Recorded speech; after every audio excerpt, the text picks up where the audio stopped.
Alright, PP40 back. We are now down to the last couple days of grinding to get Prestige 1 in 7 days. So this is day 6, this will be part 2. And, a lot of the same stuff, but I got to make up for some lost time. I had a couple days where I didn't play a whole lot. So for the next couple days, I've got to come up with about $1.6 million in game money here in order to buy all the tier 11 guns. So in this particular run here, I'll be getting to about $350,000 and then calling it quits for the day. And all the major grinding is going to have to be done tomorrow to make up for some lost time. I did have a couple of days, early days, and a day where I couldn't go into tier 10, which kind of was a little discouraged. I didn't play a lot that day because the tiers were locked, but Brian did fix that issue. So I got some ground to make up in the next couple of days, mostly tomorrow, day 7. I'm going to have to get about $1 million on day 7 at least to get all, enough money to buy all the guns. So that's what you get to look forward to for the next couple of days. A lot of grinding and making a lot of money to buy tier 11 guns. There's only, let me show you, I'm going to pop up a picture in here just to show that there's only a certain number of maps in the game. There are ones I consider to be small, which this is one of them here, the Red Brick Industrial, which I highly recommend when you get the choice. At the end of a boss round or horde round, you get to choose between 2 maps. I wish Brian would make it like a choice of 4 maps, because I would choose a small one every single time. It's much better to get a small map because you can kill the zombies much faster and earn money faster. So that's typically what I've done throughout this entire series of videos. Every time is looking for the smallest map in the option of the 2 different maps that pop up. I play the Red Brick Industrial quite often, the Kill House, Knocked map, Italia map. Most of the videos you'll see in this, probably about 90% of the videos in this series that I did here of getting Prestige 1 in just 7 days. Majority of them are all small maps because it gives you an advantage. The zombies get to you quicker. When you kill them, they have to respawn, and I keep saying, kill them in small groups. Use these grenade launchers as often as you can, and kill the zombies in small groups so they keep spawning, constantly spawning. Now here I mentioned, if you caught the other video, I mentioned that the strategy that I run in the courtyard map, I run the same thing up here in this mountain fortress at this entrance right here, so I don't have to worry about zombies coming from the left and the right. They all just come right through this entrance, which is just like zombies spawning out of the cave up at the end up there.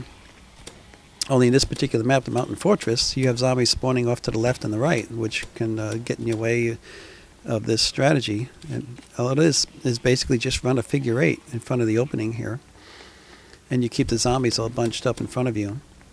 You just keep pulling them back and pulling them back and going around them, pulling them back and going around them. So since it's an early round, so it's still only round 14, I can actually sit back here, just fire right up the road and kill the zombies as they're coming up the road with the silver bullet. The silver bullet just makes it so much easier to take down these zombies. And any zombie that makes it to the doorway will be damaged to where it probably only take one more shot to take them down. You can see, you just sit up here with the MGL and just keep hammering the zombies. And there I just did a reload. If you don't know by this time that you can reload your ammo by just going into the armory, all you have to do is click on at the top buttons up top. You see that little purple case? To the right is a symbol of a little handgun. That's the armory. You just click on the armory button. You say yes to paying the 1,500 points. You go in. As soon as you go in, you hit the exit key. When you come back out, you'll be fully reloaded, all your ammo. So, and these early rounds too, if I've got my big M2 HB here, I'll just sit here and pick up the zombies before they can get to me.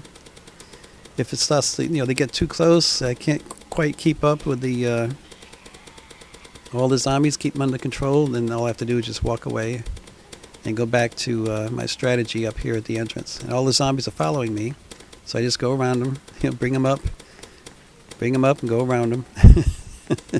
Very easy to do. So, down to the end of this particular map here, the last few zombies. So now we're going into one of my other favorite maps, the vertical, because it's so small. And the zombies get here pretty quick.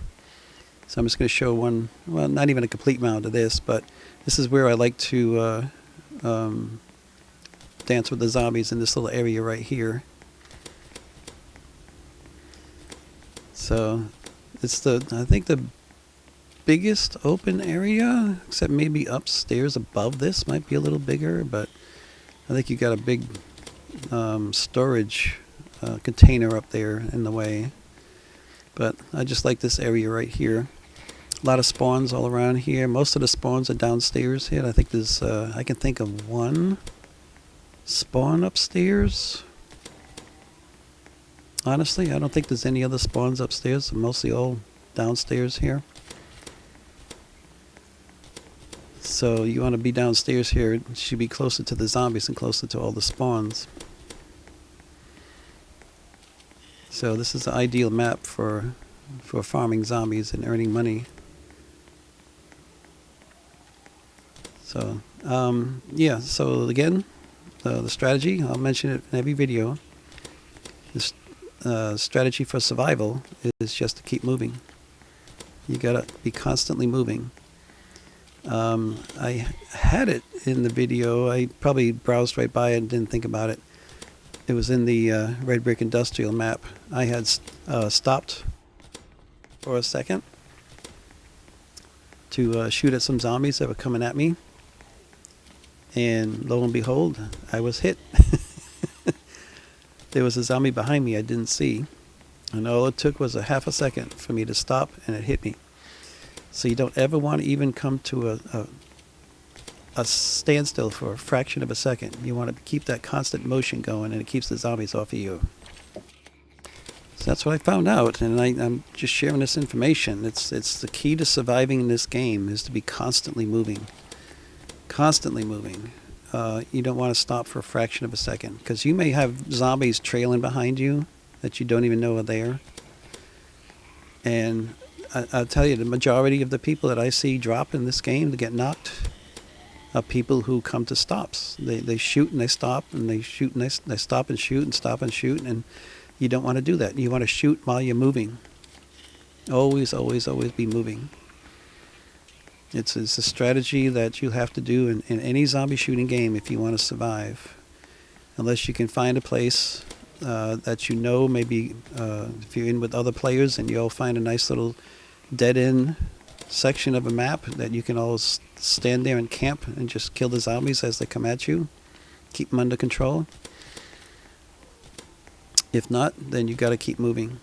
In this particular game, there's very few places where you can do something like that, where you can camp. You got to keep moving.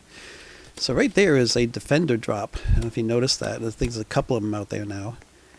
Brian just did a update to the game where he eliminated those from Apocalypse mode. You won't see those defender drops anymore.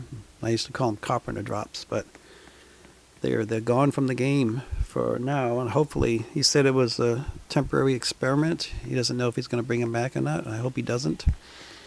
And I honestly hope he gets rid of the darn turrets. As far as I'm concerned, only noobs turn on the turrets. I don't like the turrets because they take your kills away from you.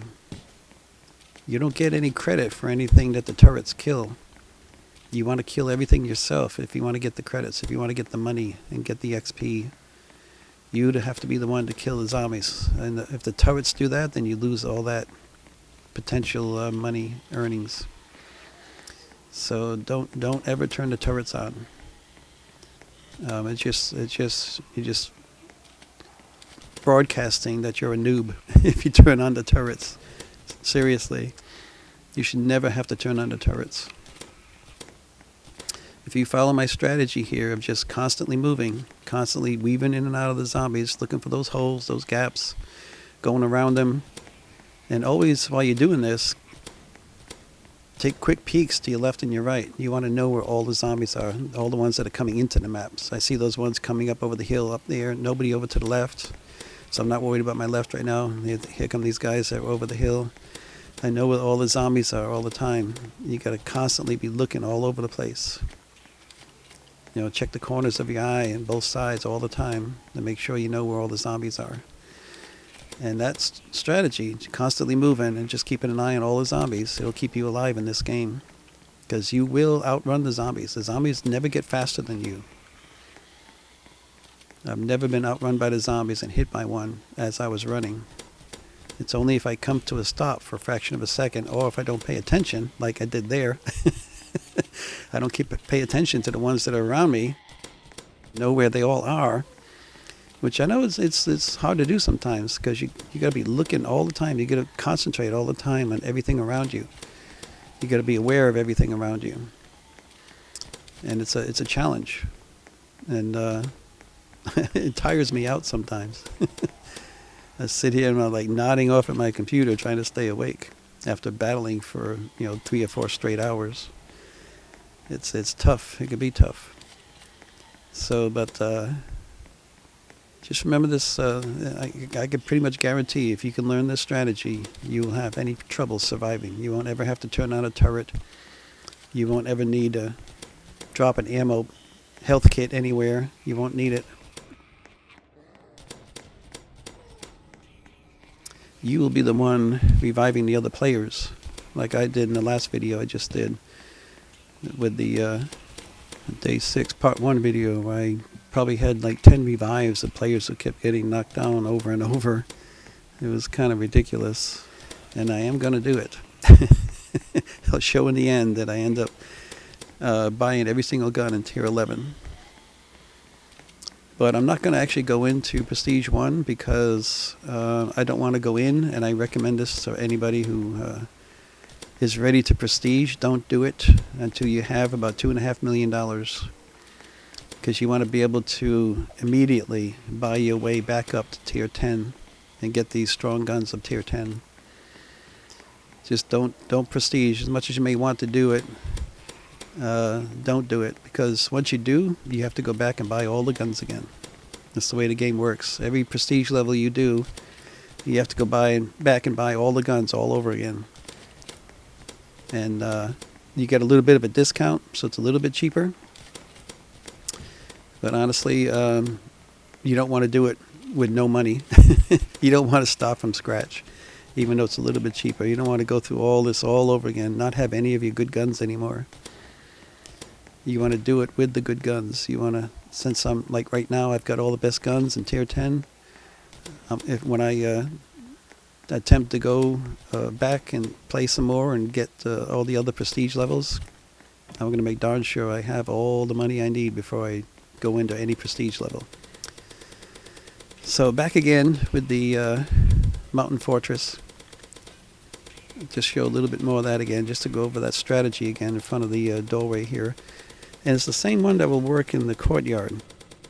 If you go all the way up there to the tunnel where the zombies spawn, you can run the same strategy in front of the tunnel.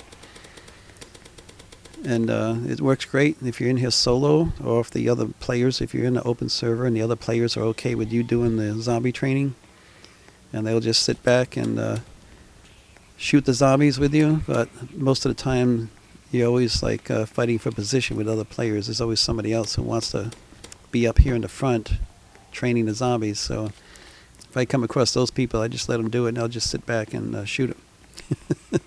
I just sit back with my M2HB or my MGL and I just shoot the zombies. I don't worry about it. So anyway, yeah, it's just a simple figure 8 strategy. Just going back and forth, doing a little loop on each side. Bring the zombies in and go around them. Bring them back in and go around them. Just a simple figure 8 strategy. It works really good.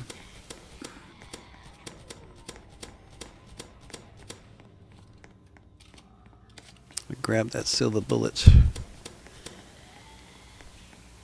should have grabbed the extra ammo box, but I missed it. It faded away before I got over there. I wanted to grab it, but it wasn't quick enough. So what I like to do when I get the silver bullet is just fire down this little road that's leading up to the entrance here, and just damage the zombies before they even get to the entrance. It works really well in lower rounds. But I did show that earlier in this same video when I got this same mountain fortress as I think it was round 14 that I got this mountain fortress map. I got it back here again in round 28. I'm getting this one a bit more than the courtyard. I don't know. It's like the in the boss rounds. I keep getting the undead overpass, which I don't like because it's broken. But I keep getting it over and over and over. I wish Brian would either just take it out of the rotation or fix it, because it's got issues. But this video is just about over. I'm not going to show any more of this particular map, since I've seen it once already, and it's just the same thing I've talked about. Is this figure 8 strategy of just running this figure 8 pattern in front of the entrance here instead of up. I don't do it up at the tunnel entrance up there, because zombies come in from the left and the right sides, and it just makes it a little more difficult to run this strategy. So I just bring it back here to the entrance to the building, which is just like pretty much the same size and shape as the entrance from the tunnel up there. But anyway, I hope you get the chance to, if you watch this one, you can go back and watch all the others if you haven't seen them yet. So this is part 2 of day 6. This will be the last video for day 6, and then tomorrow I'll be releasing 2 videos for day 7, where I actually do a lot of grinding. I gotta, like I say, earn about another $1.2 million. I end up with close to 400,000 today. So catch those videos too. I'll be posting them tomorrow. Hopefully they'll come out pretty good. I haven't done many videos recently, so I thought this would be a fun challenge since I've been playing this particular game so much lately. I managed to get my main account. I went to Prestige 5 in about a month and a half. So, but anyway, I appreciate you checking this out, and check out the others. I recommend watching them all in order. And catch me in the next video. Thanks.